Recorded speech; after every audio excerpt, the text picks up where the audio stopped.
Assalamualaikum warahmatullahi wabarakatuh. Di sini saya Gita Figira Madanti akan menjelaskan tentang hasil analisis yang sudah saya lakukan terhadap laporan keuangan dari PT Impact Pratama Industri tahun 2019. Nah, langsung saja kita masuk kepada profil dari perusahaan ini. Nah, jadi PT Impact Pratama Industri ini termasuk ke dalam perusahaan manufaktur yang memproduksi produk polimer termoplastik yang digunakan sebagai komponen pendukung kebutuhan sehari-hari serta produk dengan merek Infraboard. Nah, perusahaan ini termasuk ke dalam sektor perindustrian dengan kode C, subsektor barang perindustrian dengan kode C1, yaitu industri produk dan perlengkapan bangunan dengan kode C12 dan subindustri produk dan perlengkapan bangunan dengan kode C121. Nah, perusahaan ini melakukan penawaran saham perdana yaitu IPO yang diperdagangkan di Bursa Efek Indonesia yaitu pada tanggal 17 Desember tahun 2014. Nah, kemudian terkait dengan aktivitas operasinya, dilihat dari laba operasi dan laba non operasinya ini bisa dilihat dari gambar. Laba operasi ini adalah laba perusahaan yang berasal dari aktivitas operasi normalnya. Nah, laba operasi PT Impact ini pada tahun 2019 tercatat sebesar Rp206.337.664.208. Nah, laba operasi ini mengalami kenaikan sebesar 7,66% dari tahun 2018 yang tercatat sebesar Rp191.664.863.855. Nah, kenaikan ini disebabkan oleh peningkatan laba usaha bisnis utama yaitu peningkatan laba kotor bisnis utama yang meningkat sebesar Rp79.617.995.798. Nah, meskipun penghasilan lainnya mengalami penurunan serta beban usaha dan beban lainnya mengalami peningkatan, namun jumlahnya ini tidak terlalu besar sehingga laba operasi perusahaan ini masih tetap mengalami peningkatan. Kemudian laba non operasi dari perusahaan ini mengacu pada semua komponen laba yang tidak dimasukkan dalam laba operasi. Nah, PT Impact Pratama Industri ini sama-sama mendapat rugi dari kegiatan operasinya pada tahun 2019 dan 2018 yang masing-masing sebesar Rp72.364.618.409 dan di tahun 2018 mendapat rugi sebesar Rp74.204.736. Nah, penurunan rugi non operasi dari tahun 2018 ke tahun 2019 ini disebabkan oleh menurunnya biaya keuangan dan pajak penghasilan final serta tidak terdapat penghasilan yang diperoleh dari kegiatan non operasi ini. Nah, kemudian penghasilan komprehensif. Nah, penghasilan komprehensif ini adalah pengukuran laba yang mencerminkan semua perubahan terhadap ekuitas pemegang saham di luar aktivitas pemilik. Jadi penghasilan komprehensif dari PT Impact ini tahun 2019 tercatat sebesar Rp84.475.375.353. Nah, jumlah ini mengalami penurunan sebesar 30,72% dari tahun 2018 yang tercatat sebesar Rp121.845.045.875. Hal ini dikarenakan jumlah penghasilan komprehensif lain atas pos yang tidak akan direklasifikasi ke laba rugi dan pos yang akan direklasifikasi ke laba rugi mengalami penurunan. Nah, kemudian terkait dengan beban tangguhan. Pada laporan keuangan perusahaan ini tahun 2019 tidak terdapat beban tangguhan, namun pada perusahaan ini terdapat aset pajak tangguhan sebesar Rp50.913.91.949 di tahun 2019 dan sebesar Rp47.780.983 di tahun 2018. Nah, aset pajak tangguhan ini mengalami kenaikan sebesar 6,52% karena peningkatan ini disebabkan oleh perhitungan berdasarkan beda waktu antara nilai tercatat dari total aset dan liabilitas yang dicatatkan berdasarkan laporan keuangan dengan dasar pengenaan pajak atas aset dan liabilitas. Selain aset pajak tangguhan juga terdapat liabilitas pajak tangguhan sebesar Rp60.799.146 di tahun 2018 dan di tahun 2019 ini tidak ada liabilitas pajak tangguhan karena pada tahun 2019 ini tidak liabilitas pajak tangguhannya itu sudah menjadi aset pajak tangguhan. Dengan imbalan kerja tambahan, PT Impact Pratama Industri Tbk memberikan imbalan kerja tambahan yaitu imbalan pasca kerja seperti pensiun, uang pisah dan uang penghargaan masa kerja. Nilai imbalan kerja tambahan ini tercatat pada liabilitas imbalan pasca kerja, di mana tahun 2019 tercatat sebesar Rp149.806.299.229. Nah, ini naik sebesar 20,78% dari tahun 2018 yang sebesar Rp124.032.499.603. Nah, kenaikan ini disebabkan oleh penambahan beban manfaat kesejahteraan karyawan yang diakui pada tahun berjalan. Dampaknya bagi perusahaan yaitu meningkatnya liabilitas atau utang jangka panjang dari perusahaan. Kemudian masuk pada imbal hasil modal investasi dan analisis profitabilitas. Nah, yang pertama yaitu mengukur analisis imbal hasil atas operasi neto dari perusahaan ini. Nah, sebelum kita menghitung RNOA atau imbal hasil atas operasi neto ini, kita harus menghitung aset operasi 2019, liabilitas operasi 2019, NOA 2019, dan kemudian aset operasi 2018, liabilitas operasi 2018, NOA 2018, dan NOPAT. Nah, jika sudah ditemukan perhitungan dari semua yang sudah saya sebutkan tadi, maka bisa dihitung RNOA-nya yaitu NOPAT dibagi rata-rata NOA. Jadi RNOA dari PT Impact ini yaitu sebesar 6%. Nah, sebelumnya saya akan menjelaskan RNOA ini. RNOA ini adalah rasio yang digunakan untuk mengukur kinerja operasi. Oleh karena itu, semakin tinggi hasil rasio, maka perusahaan ini lebih efektif mengelola rata-rata aset operasinya untuk menghasilkan jumlah laba operasi bersih yang lebih besar. Nah, berdasarkan perhitungan, RNOA yang didapatkan dari PT Impact ini yaitu 6%. Hal ini berarti imbal hasil atas aset operasi perusahaan ini cukup baik dan masih bisa ditingkatkan lagi. Perusahaan ini masih belum efektif dalam mengelola rata-rata aset operasinya untuk menghasilkan jumlah laba operasi bersih yang lebih besar, dikarenakan hasil RNOA ini masih kurang dari 10%. Nah, kemudian imbal hasil atas ekuitas saham biasa atau ROCE. Nah, ROCE ini dihitung dengan cara laba neto dikurangi dividen saham preferen dibagi rata-rata ekuitas pemegang saham biasa. ROCE ini digunakan untuk mengukur seberapa besar imbal hasil yang diterima oleh pemegang saham. Berdasarkan perhitungan, maka PT Impact Pratama Industri ini mendapatkan ROCE sebesar 40%. Hal ini berarti perusahaan menggunakan modal yang dimiliki dengan sangat efisien untuk memberikan imbal hasil sebesar 40% kepada pemegang saham. Hal ini dikarenakan semakin tinggi angka ROCE, maka semakin efisiennya suatu perusahaan dalam mengelola modalnya. Pengelolaan modal yang baik ini terlihat dari kinerja perusahaan dalam menghasilkan laba bersih yang cukup dari hasil penjualan, karena kapasitas produksi perusahaan di tahun 2019 mengalami peningkatan. Kemudian imbal hasil atas modal yang diinvestasikan atau ROI. Nah, ini rumusnya itu laba dibagi modal investasi. Nah, hasil dari perhitungan ROI ini menghasilkan yaitu sebesar 10%. Artinya dari modal yang diinvestasikan perusahaan sebesar Rp1 akan menghasilkan laba sebesar Rp100.000. Baik buruknya hasil rasio ini dapat dilihat dari nilai ROI wajar yang ditentukan oleh perusahaan maupun rata-rata ROI dari perusahaan-perusahaan di industri yang sejenis. Jika kemudian masuk ke dalam arus kas. Metode pelaporan arus kas yang digunakan oleh PT Impact Industri ini adalah metode langsung dengan mengelompokkan arus kas dalam aktivitas operasi, investasi, dan pendanaan. Nah, kemudian berikut adalah hasil common size dari laporan arus kas PT Impact tahun 2018 dan 2019. Dilihat dari perhitungan common size, kestabilan kas neto dari aktivitas operasi perusahaan ini kurang baik karena pada tahun 2019 ini mengalami penurunan.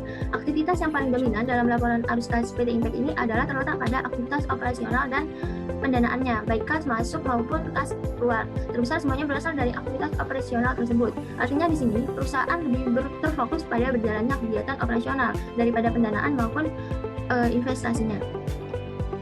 Nah, kemudian rasio kecukupan arus kas. Nah, di sini untuk mengetahui hasil dari rasio kecukupan arus kas perusahaan ini, maka perlu dihitung kenaikan atau penurunan dari pengeluaran modal, penambahan persediaan, dan dividen tunai. Kemudian juga perlu diketahui jumlah kas dari operasi selama 3 tahun. Baru kemudian dimasukkan ke dalam rumus rasio kecukupan arus kas.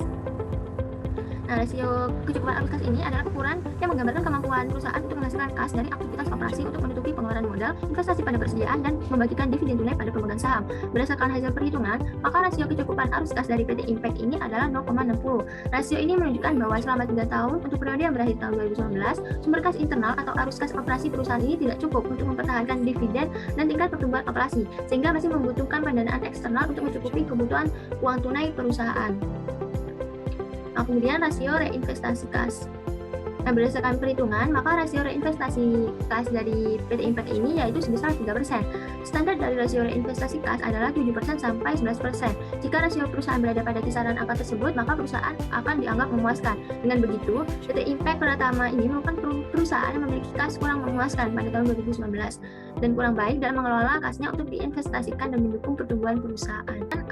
Likuiditas, struktur modal, dan solvabilitas dari perusahaan ini dapat dilihat dari yang pertama ini ukuran likuiditas rasio lancar, itu menggunakan rasio lancar dengan cara aset lancar dibagi likuiditas jangka pendek. Nah, dalam rasio lancar ini, jika memiliki nilai di atas 1, maka perusahaan dikatakan aman dalam membayar kewajiban lancarnya. Sedangkan jika nilai rasio lancar yang didapat kurang dari 1, maka perusahaan dikatakan kurang mampu dalam membayar kewajiban lancarnya. Nah, pada perhitungan ini, rasio lancar PT Impact ini pada tahun 2019 yaitu sebesar 2,45, yang berarti bahwa aset lancar yang dimiliki perusahaan ini cukup digunakan untuk membayar kewajiban lancarnya, atau bisa dikatakan perusahaan aman atau bisa membayar kewajiban lancarnya dengan menggunakan aset lancarnya. Kemudian yang kedua, ukuran likuiditas dengan rasio berbasis kas, itu rasio kas terhadap aset lancar yang bisa diperoleh dari rumus kas ditambah secara kas tambah efek yang dapat diperdagangkan kemudian dibagi dengan aset lancar. Nah, dari perhitungan rasio kas terhadap aset lancar ini, dapat diketahui bahwa pada tahun 2019, PT Impact mendapatkan rasio sebesar 0,21. Dalam rasio ini, semakin tinggi nilai rasionya, maka berarti semakin liquid aset lancarnya. Rasio yang dihasilkan perusahaan pada tahun 2019 ini sebesar 0,21, yang mana menunjukkan bahwa rasio yang dihasilkan perusahaan ini masih rendah dan berarti aset lancar dari PT Impact ini kurang liquid atau asetnya ini tidak boleh dicairkan menjadi uang tunai. Kemudian ada ukuran likuiditas berdasarkan aktivitas operasi. Itu yang pertama dengan mencari perputaran piutang usaha. Jadi berdasarkan perhitungan ini, PT Impact ini dapat dilihat memiliki rasio 5, yang berarti perusahaan ini berhasil mengumpulkan piutang rata-rata 5 kali dalam setahun. Namun rasio perputaran piutang yang dikumpulkan PT Impact ini termasuk baik dan masih bisa ditingkatkan, karena semakin tinggi rasio perputaran yang mereka lakukan selama setahun akan mempengaruhi pengumpulan uang tunai dari pelanggan semakin cepat. Namun perusahaan ini hanya dapat melakukan penagihan 5 kali dalam setahun, yang artinya mereka hanya melakukan pengumpulan dan penagihan piutang kepada pelanggan hanya 5 kali. Nah, selain itu dapat dilihat pada perusahaan ini dapat mampu menagih piutang usaha mereka dalam waktu 70 hari.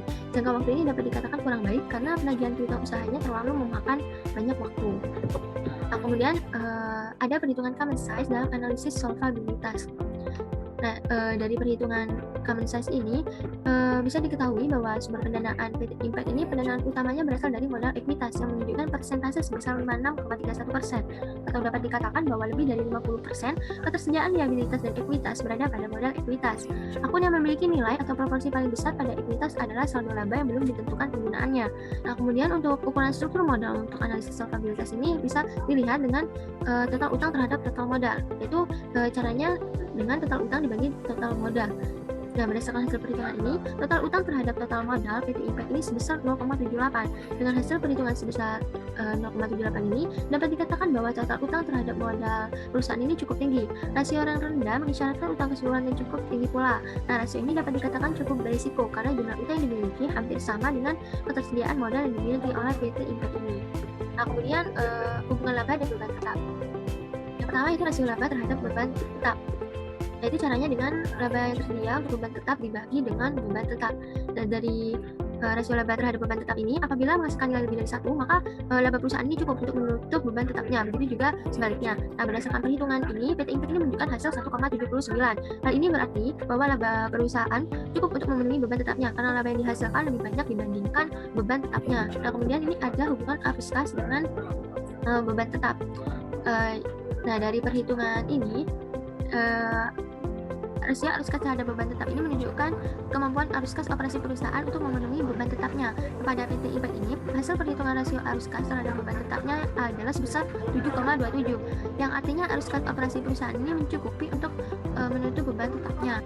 Nah, kemudian ada perhitungan Altman Z-score. Nah, perhitungan ini yaitu untuk memprediksi kesulitan keuangan perusahaan. Nah, jadi untuk menghitung Altman Z-score ini, kita harus mencari dulu X1, X2, X3, X4, dan X5-nya. Nah, kemudian jika sudah ditemukan nilai dari X1 sampai X5 tersebut, kita memasukkannya ke dalam rumus, yaitu seperti pada gambar ini. Nah, Z-score yang kurang dari 1,20 menunjukkan probabilitas kebangkrutan yang tinggi, sedangkan nilai Z-score di atas 2,90 mengindikasikan probabilitas kebangkrutan yang rendah. Nah, angka antara 1,20 dan 2,9 berada pada wilayah abu-abu atau ambigu. Dan berdasarkan perhitungan ini, didapatkan nilai Z-score dari PT Impact ini yaitu sebesar 1,43. Hal ini berarti PT Impact Pratama Industri ini berada pada wilayah abu-abu atau ambigu, atau dengan kata lain memiliki probabilitas kebangkrutan yang tidak terlalu tinggi dan tidak terlalu rendah jika dilihat dari likuiditas atau X1.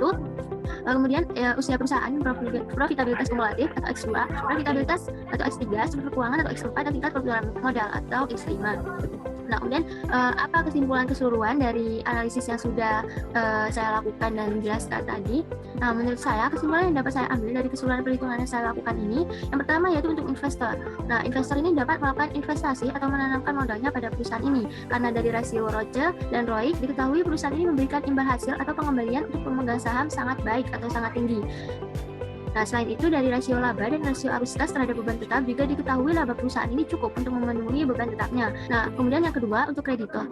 Untuk kreditor ini dapat memberikan pinjaman modal kepada perusahaan ini, namun dengan jumlah yang tidak terlalu banyak. Karena jika dilihat dari likuiditas piutang usaha, likuiditas dari jangka pendek dan perputaran persediaan dari PT Impact ini kurang baik, serta total utang terhadap total modal dan total utang terhadap total modal likuiditas menunjukkan lebih banyak utang yang dimiliki oleh perusahaan ini daripada total modalnya. Namun, melihat ukuran solvabilitas berbasis aset yang menunjukkan ketersediaan aset tidak lancar dari perusahaan dapat digunakan untuk memenuhi seluruh liabilitas, maka perusahaan ini masih bisa memberikan pinjaman kepada perusahaan ini, mengingat rasio-rasio lain juga menunjukkan angka-angka yang bagus. Sekian penjelasan dari hasil analisis yang sudah saya lakukan. Semoga bermanfaat. Terima kasih.